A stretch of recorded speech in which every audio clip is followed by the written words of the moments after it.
오늘 우리에게 주시는 하나님의 말씀은 요한계시록 2장 1절부터 7절까지의 말씀입니다. 요한계시록 2장 1절부터 7절까지의 말씀입니다. 이 말씀을 한 절씩 교독하겠습니다. 에베소 교회의 사자에게 편지하라. 오른손에 있는 7뼈를 붙잡고 7 금촛대 사이를 거느시는 이가 이르시되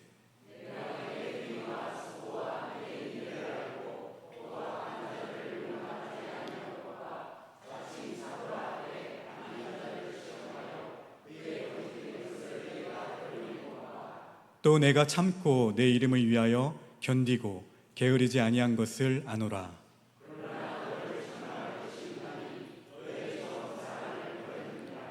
그러므로 어디서 떨어졌는지를 생각하고 회개하여 처음 행위를 가지라.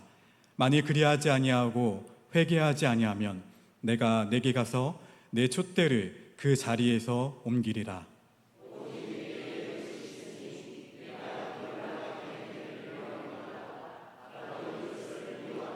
함께 있습니다. 귀 있는 자는 성령이 교회들에게 하시는 말씀을 들을지어다. 이기는 그에게는 내가 하나님의 낙원에 있는 생명나무의 열매를 주어 먹게 하리라. 아멘. 할렐루야. 오늘 수요 저녁 예배 가운데 나오신 여러분들을 주의 이름으로 환영하고 축복합니다. 우리 앞에 자아분들 이렇게 고백했으면 좋겠습니다. 예수님 때문에 행복합니다. 예수님 때문에 행복합니다. 지금 이 시간 우리 아루트시 16기 기독연합회에 나오셔서 특성해 주실 때 많은 은혜와 도전의 시간이 될 수 있기를 바랍니다. 나오시겠습니다.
네, 들어가지 마세요. 들어가지 마시고 그 자리에 계십시오. 그 자리에 계시고 저희 교우들은 두 손을 한번 들어서 이분들 축복하면서 함께 기도하기 원합니다.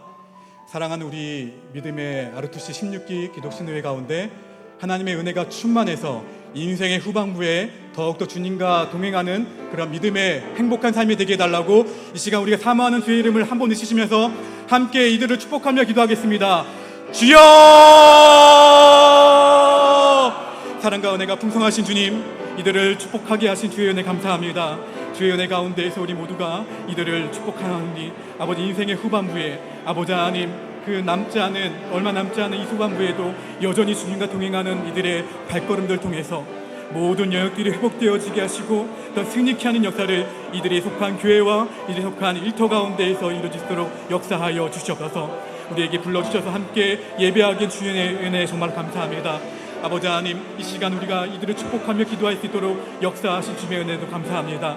아버지 하나님, 이들이 나라를 위해서 헌신하고 헌신했던 것처럼 이제는 그리스도 군사가 되어 아버지 하나님, 이 땅과 이 나라와 이 민족과 열방을 위해서 기도하게 하시고 그 가운데 이 기도를 통해서 또 헌신을 통해서 아버지 하나님, 무너진 역들이 다 회복되어지게 하시니 정말로 감사합니다.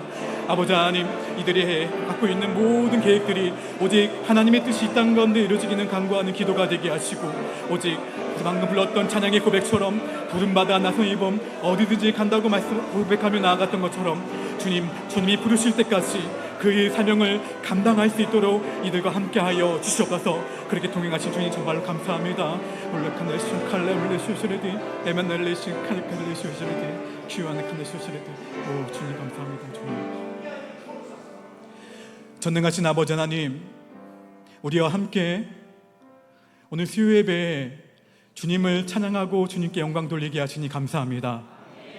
사랑하는 아르투시 16기 기독연합회 이분들 모두가 인생의 남은 시간들을 더욱더 주님과 친밀하게 하시고 주님을 바라볼 때에 이들이 속한 교회와 그리고 이들이 속한 가정과 또한 이들이 속한 일터에서 주의 나라를 위해 힘쓸 수 있도록 주님 인도하여 주시옵소서.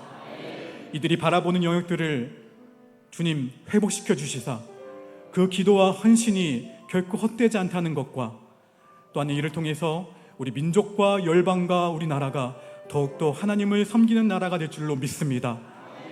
아버지 하나님, 그동안 나라를 위해서 헌신해왔고 또한 그 헌신의 시간이 끝나고 인생의 후반부를 달리고 있는데 그리스도의 군사가 되어 그 길을 달려가게 하시니 정말로 감사합니다.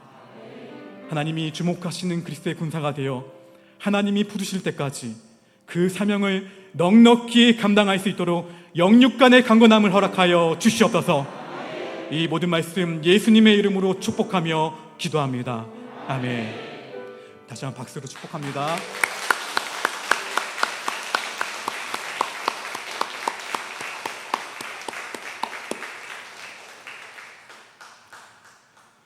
할렐루야. 다시 한번 인사하겠습니다. 예수님 때문에 너무 행복합니다.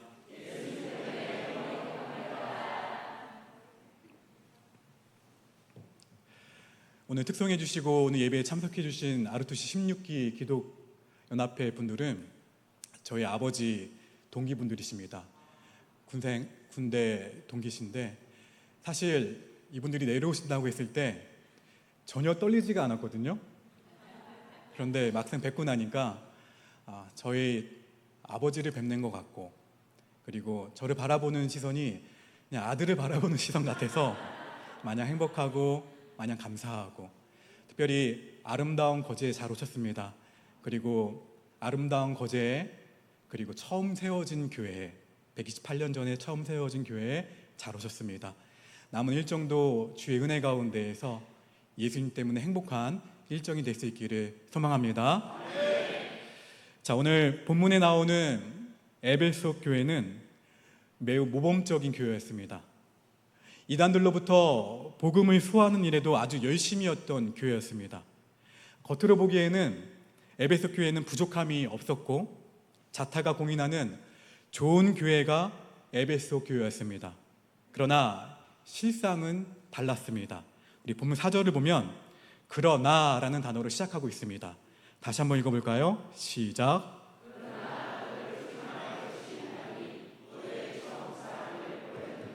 아멘. 그리고 본문 5절에서는 다시 한번 읽어봅니다. 5절입니다. 시작. 그러므로 어디서 떨어졌는지를 생각하고 회개하여 처음 행위를 가지라. 만일 그리하지 아니하고 회개하지 아니하면 내가 내게 가서 내 촛대를 그 자리에서 옮기리라. 아멘. 무서운 경고의 말씀이에요. 회개하여 어떤 행위를요? 처음 행위를. 돌아가지 않으면. 촛대를 어떻게 하시겠다고요? 옮기겠다는 말씀은 아예 없애버리시겠다는 말씀입니다. 에베소 교회가 다른 것을 다 잘해도 회개하지 않으면 살아남지 못하리라는 주님의 엄중한 경고의 메시지가 담겨 있습니다. 여러분, 에베소 교회는 어쩌다가 이러한 책망을 받게 되었을까요? 그들의 신앙은 어디부터 시들해지기 시작했을까요? 사실 신앙은 하루아침에 식지 않습니다. 자신도 알아차리지 못하는 채 영적인 잠을 자는 게 되는 거예요. 오늘 본문에 나오는 에베소 교회에 적용할 대상은 바로 우리 자신입니다. 말씀을 전하는 저고요, 말씀을 듣는 여러분들입니다. 오늘 본문은 그냥 소홀히 넘어갈 말씀이 아니라는 거예요. 주님의 음성에 깊은 관심을 두고 귀를 기울여서 자신을 살피는 거울로 삼아야 합니다. 첫사랑을 회복하지 않으면 촛대를 옮겨 끝내버리겠다. 심각한 경고를 듣고 각자의 현재 신앙 상태를 점검할 수 있기를 바랍니다. 이때 기억해야 할 것이 있습니다. 주님은 외형적으로 무엇을 하느냐, 얼마나 많은 일을 하느냐, 어느 정도 중요한 일을 하느냐를 물으실까요? 묻지 않으실까요? 묻지 않으세요. 대신 하나님은 우리 마음의 상태를 확인하라고 말씀하십니다. 마음은 없는데 그저 머리로만 주님을 섬기고 있지는 않은지, 그래서 우리의 몸과 마음이 따로 놀고 있지는 않은지 두렵고 떨리는 마음으로 살펴봐야 돼요. 주님의 책망의 말씀이 있는 부분을 살펴보면 주님은 처음 사랑, 처음 행위로 돌아가라 말씀하십니다. 처음 사랑을 회복하라는 말씀은 무슨 뜻일까요? 추측할 수 있는 것은 에베소 교회가 한때는 뜨거웠다는 거예요. 세상 그 어느 교회보다도 사랑으로 불타올랐는데 어느 순간 문제가 발생했음을 알 수가 있습니다. 실제로 에베소 교회의 상황이 그랬어요. 적어도 겉으로는 평온해 보였고 모두가 자부심을 가지고 있었습니다. 이단을 배척하고 복음을, 진리를 지키는 일에 누구보다 열심이었어요. 칭찬받을 만합니다. 그러나 안으로 들어가 보면 주님과의 관계에 심각한 문제가 있었다는 거예요. 라오디게아 교회도 마찬가지였죠. 처음엔 믿음의 열정이 대단했으나 나중에는 미진하게 되어서 주님의 책망을 받았습니다. 주님께서 뭐라고 말씀하셨냐면 차지도 덥지도 않아 토하여 내치겠다고 하실 지경까지 갔습니다. 여러분, 처음엔 누구나 뜨겁고 누구나 열정적입니다. 오히려 너무 열심이어서 걱정할 정도예요. 그런데 시간이 갈수록 조금씩 달라집니다. 열심의 강도가 약해지고 주님을 따라가는 속도가 느려집니다. 그러다 점차 뒤로 물러나게 됩니다.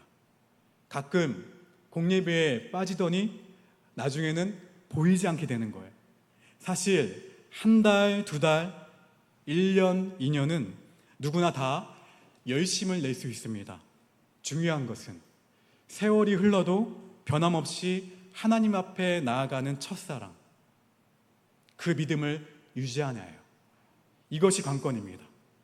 에베소 교회에 대한 주님의 책망은 바로 이 부분에 대한 것이었습니다. 즉, 이제 너희가 머리로만 신앙생활을 한다는 거예요. 그들은 어느 순간 자신도 모르게 믿음이 점점 식어버렸습니다. 세월이 흐를수록 아는 것이 많아지고 경험과 경륜이 쌓이다 보니 모든 것에 익숙해져서 그만 시들해지고 만 것이죠. 이처럼 익숙해지는 것이 문제입니다. 익숙해지는 것은 성숙이 아니에요. 이를 꼭 구분하셔야 됩니다. 일반적으로 익숙해짐에 따라 관록이 생기는 것을 좋은 일로 여기지만 신앙생활에서는 다르다는 거예요. 신앙의 관록을 자랑하며 어제 받은 은혜로 오늘을 살아가려고 하면 그때부터 문제가 생기는 것입니다. 가슴이 싸늘해지고 머리만 남는 거예요. 이때 고개를 드는 것이 바로 신앙의 형식주의입니다. 신앙의 형식주의가 찾아오면 어느 순간 영적 활기를 잃어버립니다. 예전처럼 활동을 하기는 하는데 그 안에 생명력이 없어진다는 거예요. 무얼 해도 무덤덤하고 얼굴에서는 기쁨이 사라집니다. 얼굴에서는 모든 것을 다 해보았다는 표정이 만연합니다. 그러면서 상황과 사람에 대해서 판단하고 정죄만 늘어갑니다. 열심히 하려고 하는 사람에게는 찬물을 끼얹고 분위기를 깨는 역할을 하기도 하죠. 가슴은 식고 어디로만요? 이 머리로만 신앙생활을 하게 된다는 것이죠. 여러분, 순종의 삶은 이 사랑의 가슴에서 나오는 열정으로만 가능합니다. 순종의 뿌리는 사랑이에요. 신앙의 본질은 하나님과의 관계이고 관계의 핵심은 사랑입니다. 가슴 속에 이 사랑의 불이 꺼지지 않아야 형식주의 신앙을 극복할 수 있습니다. 만약 누군가 자신의 영혼이 어두운 가운데 잠식당하고 있는데 이를 인식조차 하지 못한다면 얼마나 안타까울까요? 지금 한국교회에 찾아든 분위기입니다. 폭풍처럼 휘몰아치던 부흥의 시대가 어느 순간부터 서서히 식어가고 있습니다. 모두가 다 믿기는 믿고 행하기는 행하지만 주님과의 첫사랑이 식어버려서 매사에 무덤덤하다는 거예요. 우리 안에 뜨거운 구원의 감격이 살아있지 않다는 겁니다. 의례적인 그리스도인, 형식적인 그리스도인이 늘어만 간 거예요. 겉으로는 다 갖추었지만 그 안에 진짜 있어야 할 것이 없다는 거예요. 여러분, 주님이 우리가 처음의 사랑을 되찾기 원하시는 이유는 이것을 붙잡지 않으면 죽기 때문에 그래요. 한국교회를 살리는 길 역시 다른 무엇보다 처음 사랑을 회복하는 겁니다. 여러분, 열정과 영성을 지키기 위해서는 서서히 무너지는 자신의 믿음을 알아차릴 수 있는 영적인 민감성이 있어야 돼요. 유럽의 교회를 보면 유럽의 교회가 황폐해진 것은 하루아침의 일이 아니라는 것을 우리는 알 수가 있습니다. 한때는 신앙의 불꽃을 뜨겁게 피우며 모든 것을 바쳤을 그리고 세웠을 교회였을 텐데 지금은 임대 내지 매각하면서 술꾼들의 놀이터가 되어버린 교회가 참 많아요. 건재한 교회라 해도 대개 할머니들만 겨우 교회를 지키고 있습니다. 사랑하는 여러분, 영적인 민감성이 자신의 신앙 상태를 정직하게 점검할 수 있다는 거예요. 영적인 민감성이 약해지면 영적인 무딤 증세가 심해집니다. 어느 순간부터 예배에 대한 기대감 없이 그저 앉아있게 되는 거예요. 처음 구원 감격에 빠졌을 때 뜨거운 열정에 불타올라 자신이 몸 안에 있는지 몸 밖에 있는지 알 수 없을 만큼 기쁨의 순간들을 경험할 때와는 전혀 다른 모습이 되고 마는 거예요. 한때는 주일을 손꼽아 기다렸고 교회에 와서 앉아만 있어도 영혼을 감싸는 정말 말로 다 할 수 없는 은혜에 사로잡혀 신앙생활을 했는데 주일 예배 한 번만 놓쳐도 그냥 며칠이 지나가 나면 보름이 지나갑니다. 주일 한 번쯤이야 라는 태도는 아주 위험한 상태라 할 수 있습니다. 주일 예배 시간에 은혜 받지 못하면 과연 어디에서 은혜 받을 수 있을까요? 그리스도인의 삶의 중심은 주일 예배예요. 예배로 살고 예배로 죽는다고 해도 과언이 아닙니다. 한 주간 동안 여러분들은 세상에 파송되어서 사망의 음침한 골짜기를 다녔더라도 주일마다 부활을 경험할 수 있어야 됩니다. 무엇보다 주일 예배는 정말 중요합니다. 물론 일상의 예배에서도 은혜 받을 수 있지만 주일 예배에 은혜 받으면 일상의 전 영역이 그 은혜의 영향력 안에 들어가게 된다는 거예요. 실상 우리 영혼이 죽고 사는 문제가 바로 이 예배에 달려 있습니다. 우리 한번 옆 사람에게 이렇게 고백해 보실까요? 예배에 목숨을 겁시다. 아멘. 사랑하는 성도 여러분, 예배를 드리면서 눈물을 흘린 적이 언제였었나요? 만약 기억나지 않으신다면 위험 신호가 울린 겁니다. 은혜의 눈물이 말라버리면 형식적인 예배가 찾아오기 마련이에요.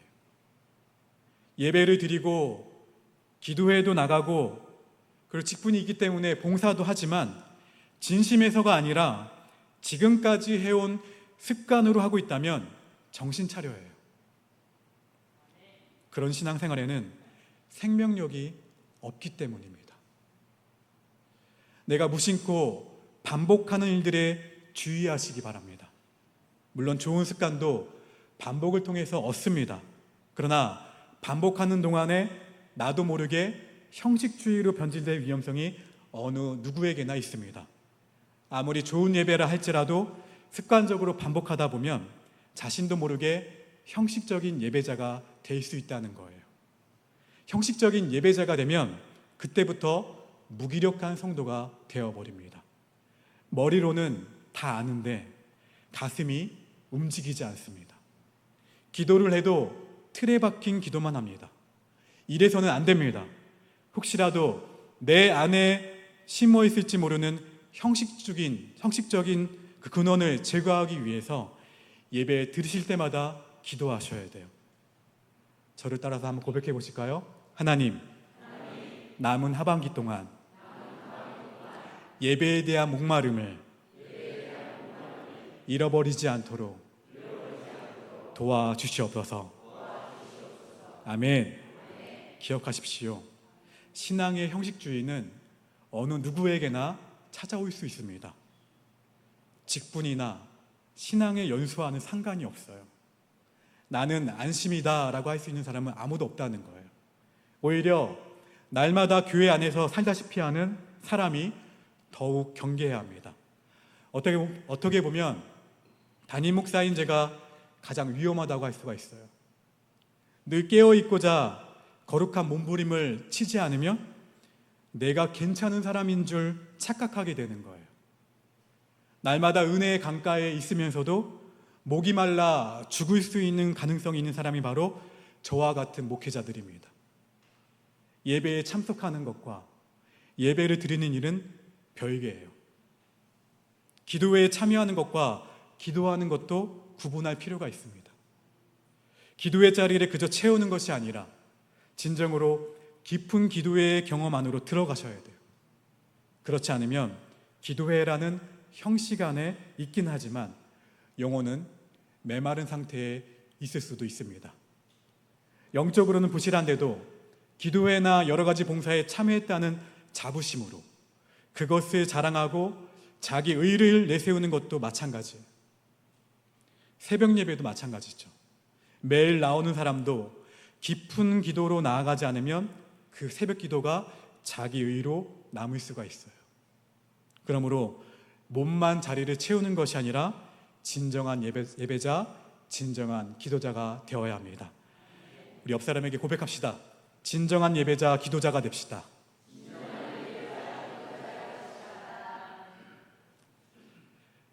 여러분, 아무리 위대한 것이라 해도 그것과 오랜 시간 관련을 맺으면 가끔 진부하게 느껴지곤 합니다. 그것이 바로 인간의 본성이에요. 하나님에 대해서도 마찬가지입니다. 하나님은 언제나 우리를 사랑하시죠. 하나님은 변함이 없으신 분이십니다. 하나님의 사랑은 언제나 뜨겁습니다.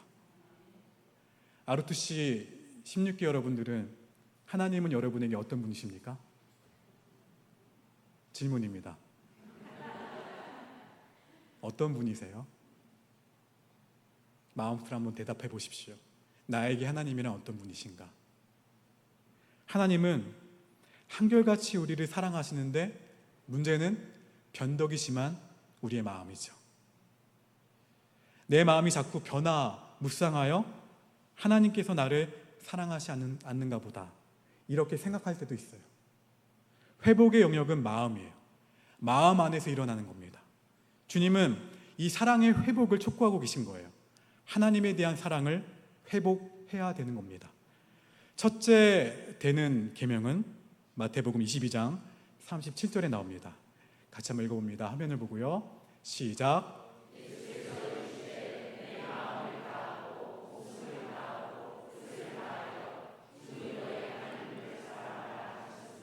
자, 잠깐 말씀을 띄워주세요. 그냥 사랑하라고 말씀하셨습니까? 어떻게 사랑하라고 말씀하셨죠? 그리고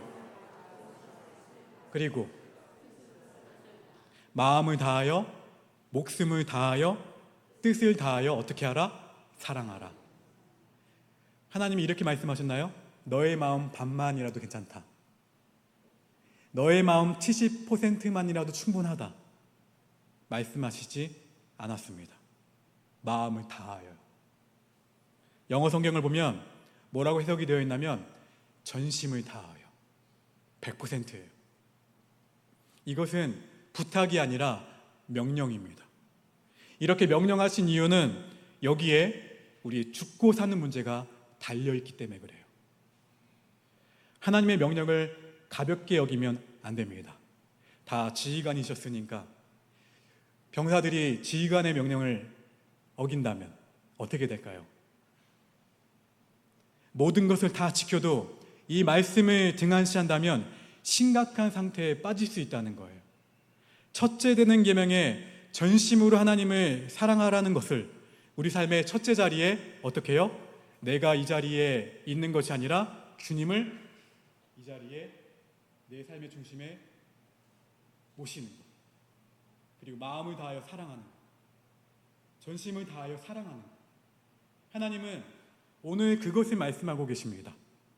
신앙의 본 궤도에 올려놓을 수 있는 우리 모두가 될 수 있기를 주의 이름으로 축원합니다.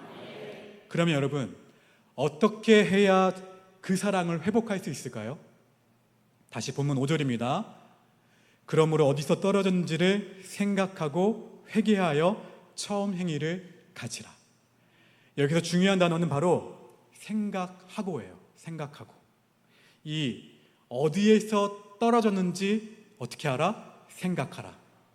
이 생각하라는 말은 기억하라는 말과 같습니다. 그 어원이, 말씀의 어원이 기억하라에 더 가까워요. 주님은 어디에서 떨어졌는지를 기억해 내라고 말씀하시는 거예요. 회개하는 사람은 어떠한 사람인가요? 바로 기억해 낸 사람이에요. 대부분 우리 신앙의 문제는 어디에서 비롯되냐면 건망증에서 비롯됩니다. 은혜에 대한 건망증, 용서에 대한 건망증, 축복에 대한 건망증, 함께 동행하심에 대한 건망증. 이처럼 우리는 영적인 기억 상실증이 심각하다는 거예요. 우리는 너무 쉽게 그리고 너무 빨리 잊어버립니다. 이것이 바로 죄의 특성이에요. 출애굽기 14장을 보면 이스라엘 백성이 홍해를 건너는 장면이 나오는데 약 200만의 이스라엘 백성이 이집트를 탈출하면서 바다를 육지같이 걸었던 이 기적을 어떻게 잊을 수 있을까요? 마침내 그들은 수백 년간의 노예 생활에서 벗어났습니다.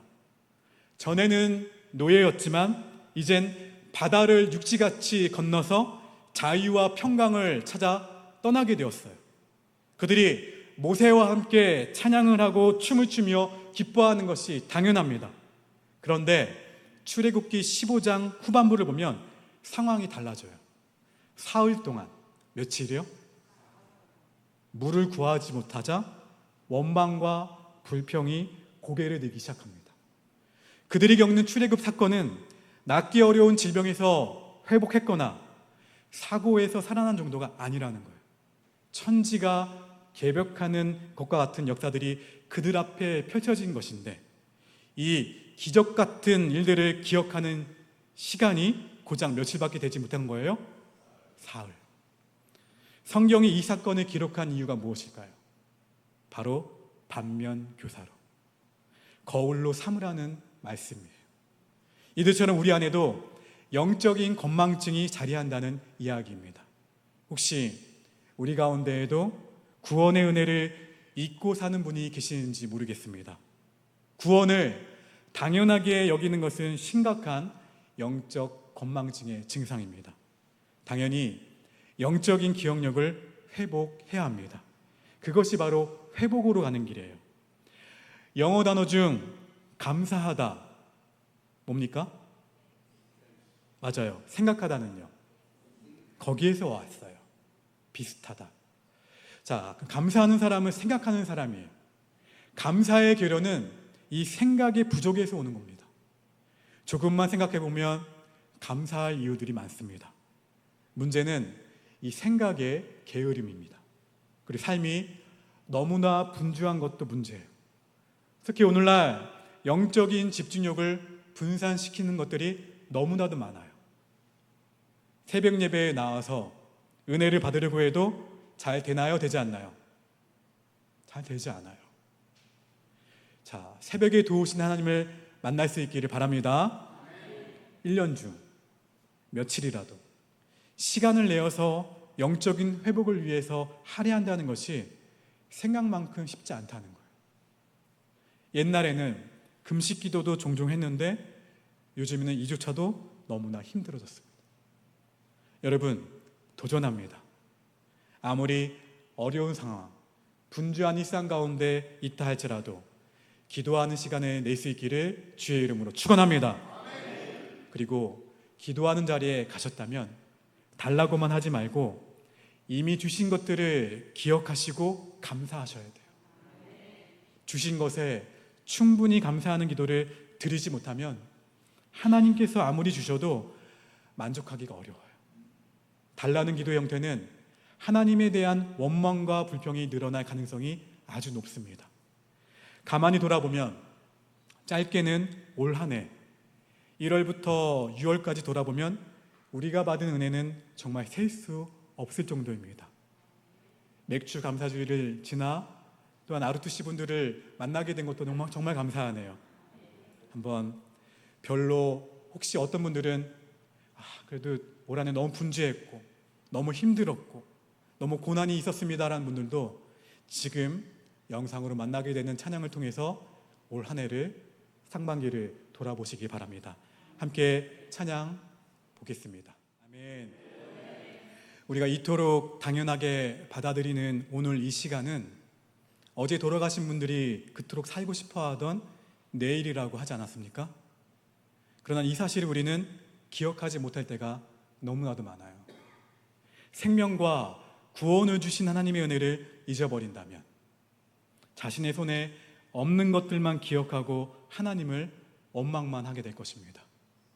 혹시 구원의 은혜를 잊어버리고 살고 계신가요? 나를 구원하시기 위해 하나님께서 독생자를 십자가에 매달아 죽이시기까지 하시며 우리를 사랑하신 그 은혜를 외면하고 계신가요? 결코 외면할 수 없습니다. 반드시 기억하며 반드시 묵상하며 반드시 감사하며 그 구원의 은혜에 다시 한번 감격할 수 있기를 주의 이름으로 축원합니다. 저는 종종 하나님의 크고 놀라운 은혜가 가슴속에서 파도처럼 일어날 때가 있어요.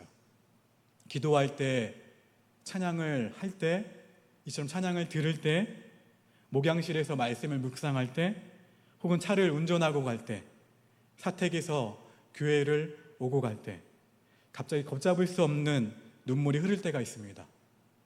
예수님 때문에 예수님이 부족한 종을 사용하시고 그 저를 사랑하시고 저를 인내하시는 것을 느끼며 감사할 때, 그리고 오늘 특별히 아버지와 같은 아버지 동기분들을 바라보게 될 때 하염없이 눈물이 흐릅니다. 제가 아버지 등을 보고 자라왔잖아요.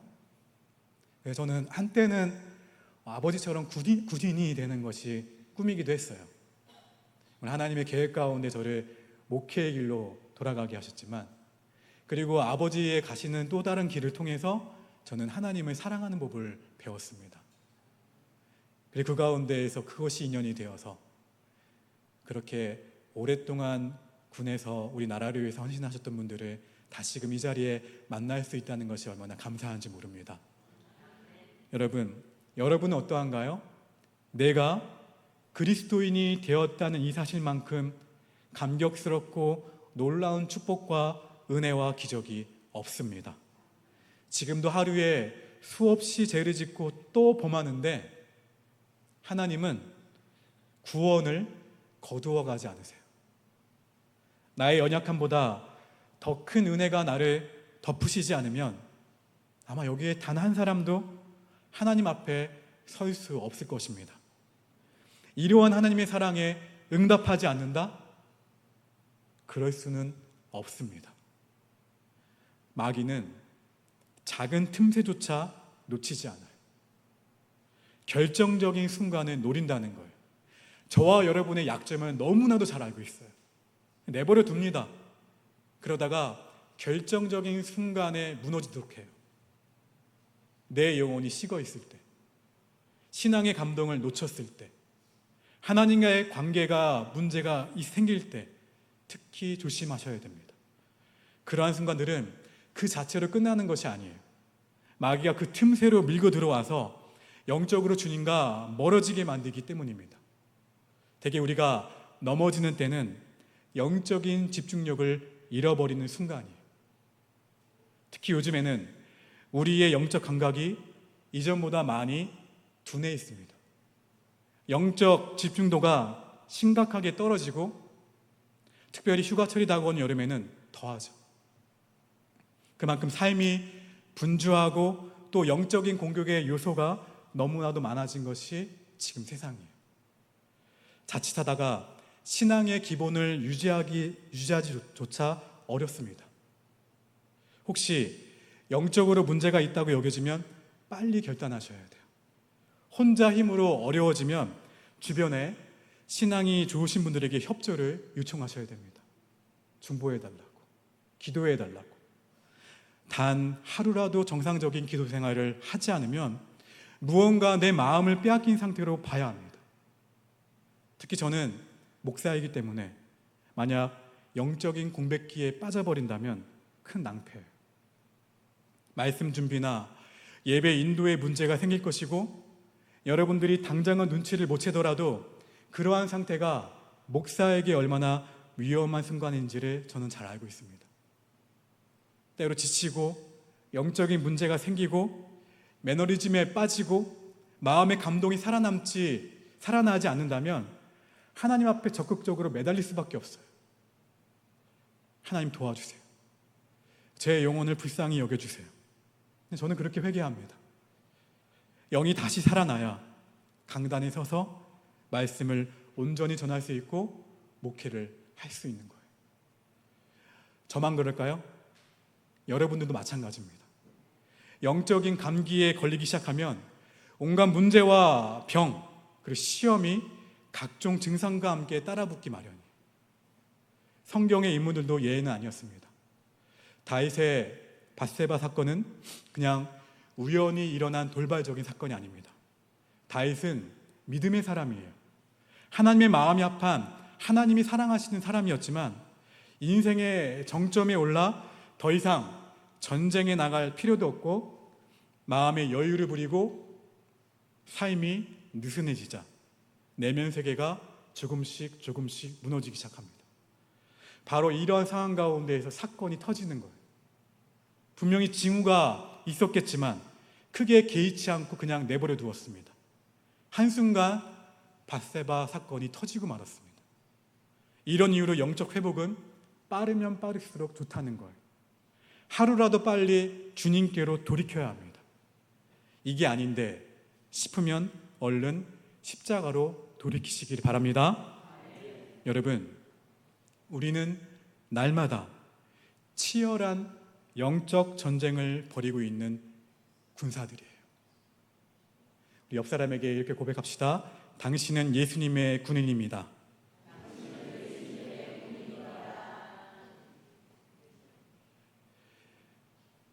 우리 RTC 16기 분들은 전역을 하셨지만, 전역을 하는 동시에 물론 그때도 열심히 신앙생활을 하셨겠지만 더욱더 그리스도의 군사가 되어서 지금까지 달려오고 계신 줄 믿습니다. 오랜 기간 군에 몸담아서 나라를 위해 헌신하신 여러분들을 축복합니다. 그리고 감사합니다. 그리고 여러분이 병사들에게 항상 말씀하셨던 훈련은 무엇처럼요? 실전처럼.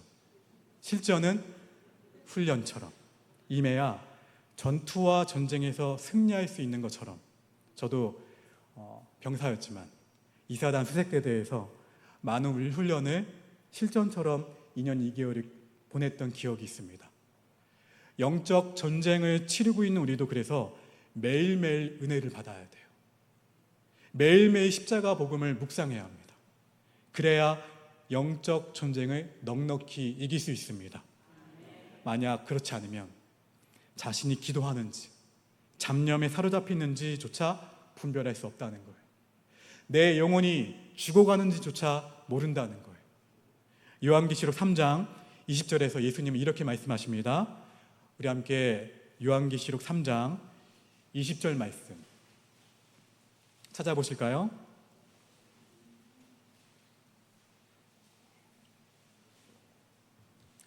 함께 읽겠습니다. 시작. 볼지어다 내가 문 밖에 서서 두드리노니 누구든지 내 음성을 듣고 문을 열면 내가 그에게로 들어가 그와 더불어 먹고 그는 나와 더불어 먹으리라.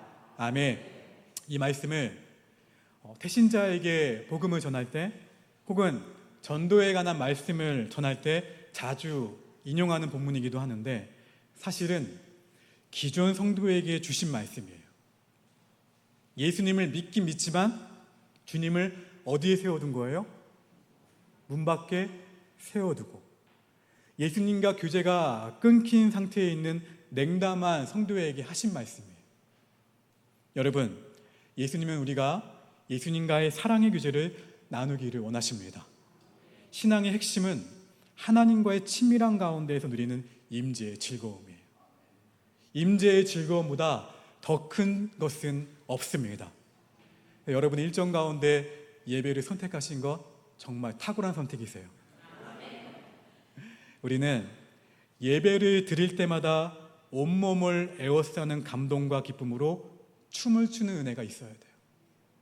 주님과 나누었던 뜨거운 첫사랑의 기억과 구원의 기쁜 경험만큼 우리를 행복해 하는 것은 없습니다.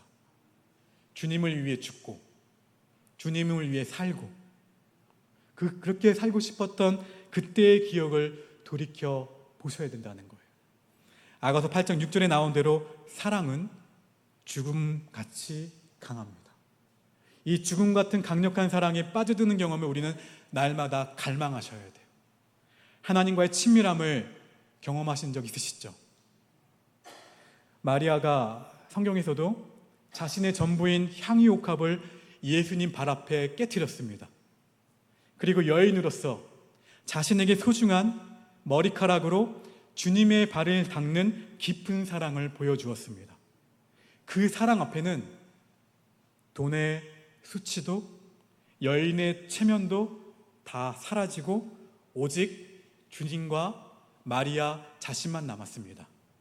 주님과 사랑에 빠지지 않고는 일어날 수 없는 일이었어요. 그야말로 완전한 예배였습니다. 누가복음 19장에 나오는 삭개오, 그가 예수님을 만난 장면에서 사랑의 열기를 느낄 수가 있어요. 삭개오는 자기 재산의 절반을 나눠주겠다고 약속했고 토색한 것을 4배나 갚겠다고 다짐했습니다. 그리고 예수님을 만난 순간 기뻐 뛰며 춤을 추었습니다. 삭개오에게 이렇게 신난 적이 없었습니다. 예수님을 만난 하나님의 사람들은 이렇게 즐거워합니다. 예수님 때문에 행복하다는 거예요. 예수님 한 분이면 충분하다는 거예요. 여러분, 예배가 무엇입니까? 주님과 사랑에 빠지는 게 예배예요. 기도가 무엇인가요? 주님과 나누는 사랑의 이야기가 기도예요. 헌신이 무엇입니까? 사랑하는 주님에 대한 열정의 표현이 헌신이에요. 신앙생활은 이처럼 시시한 것이 아니라는 거예요. 무덤덤하게 신앙생활을 하는 것은 그래서 불가능해요. 한다면 신앙생활이 아니라 종교생활이겠죠.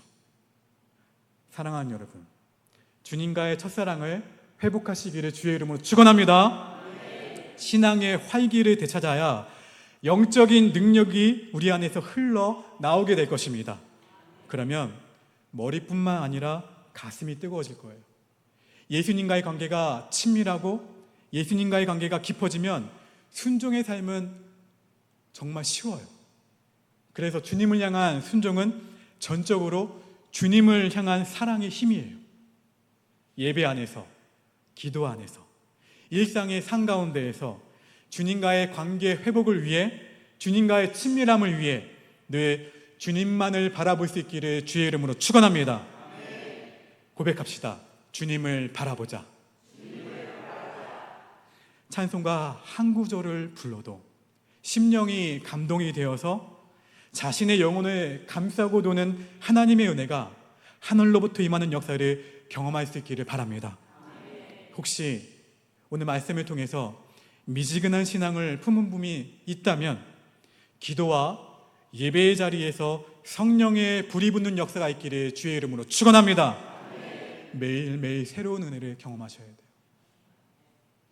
우리는 단 하루라도 예수님 없이는 살 수가 없어요.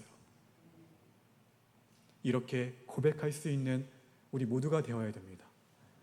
여러분, 사랑하는 성도 여러분, 사랑하는 아르투시 16기 여러분, 예수님과 사랑에 푹 빠진다면 매사에 기쁨이 넘치고 신이 납니다.